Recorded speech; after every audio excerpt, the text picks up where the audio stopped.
Hi, it's Andy. Last week I released my Confess Apology video in which I shared my self-admitted blunders with my email list that had resulted in some confused subscribers and some people unsubscribing and not really liking what was going on and thinking they'd missed something along the way. I also had 2 workshops last week that were canceled due to a lack of signups. So, it wasn't the best week, but I want to thank each and every one of you that took the time to comment.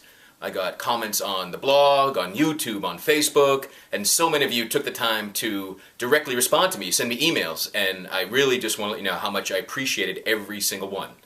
They meant a lot to me. Really, really helped me out a lot. So thank you. But, you know, as someone that's battled depression, as anyone who has had suicidal thinking, you tend to be a black and white thinker and everything's really awesome or it really just sucks.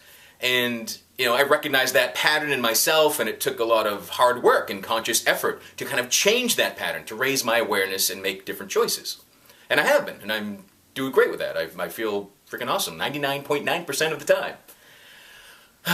But I'm still surprised at times when that negative bias shows up.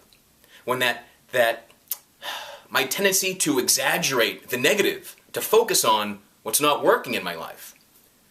Because last week, when I did the email thing and everyone on my list got something that was called number 2 and they hadn't got number 1, etc., one person unsubscribed. And it was the first reaction, it was almost immediately after the email went out, they unsubscribed. And they said in the comment about why that, I don't know why I got on the list, I don't know who this is, whatever. And it was something I've done business with, they knew who I was. But that set the tone.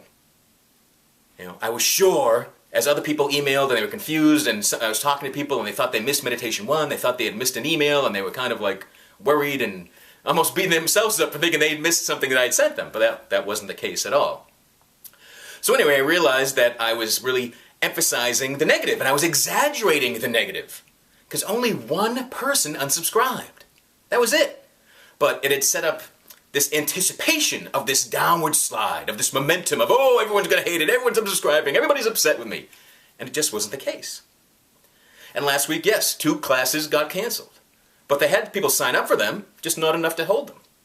And so, my wife had the great idea, thank you, Lori, to hold the class anyway. So we held the class at our house Saturday, and we had people show up. So I lost 2, but gained 1, you know? And it made me realize again, how easily I can fall into that negative bias, and that I exaggerate it and share it and make it even bigger. What are you emphasizing in your life? Do you tend to share more of the negative news than the positive? Do you exaggerate the bad things? Do you minimize the good things? Why do we do that? Why is it socially okay to emphasize the negative? You know, what if you exaggerated the positive? I like that idea. I'm going to start exaggerating the positive. You know, since last week, I've gained hundreds of new email subscribers, and I've now got a waiting list of coaching clients. How's your day going? What are you emphasizing? What are you exaggerating? Choose the good stuff. Be good to yourself.